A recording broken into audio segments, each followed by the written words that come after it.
بسم الله الرحمن الرحيم. يجوز للمرأة في نهار رمضان وهي صائمة أن تضع مرهم الشفاه على شفتيها لأجل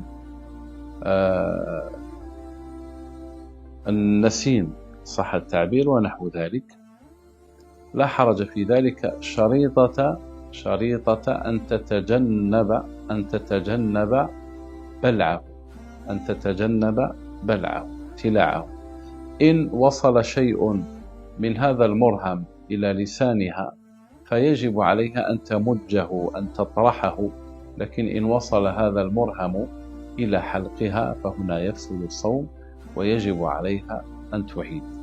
وهذا الكلام وهذا الحكم هو في كل شيء يصل إلى الحلق، كالسواك إذا كان ماؤه أخضر، سواك إذا كان أخضر يعني موش جاف فوصل ماؤه وكان ماؤه رطبا، بمعنى كان رطبا هذا السواك ووصل ماؤه إلى الحلق، فلا شك أن هذا من المفطرات ويجب على الإنسان أن يقضي نهاره. السلام عليكم ورحمة الله.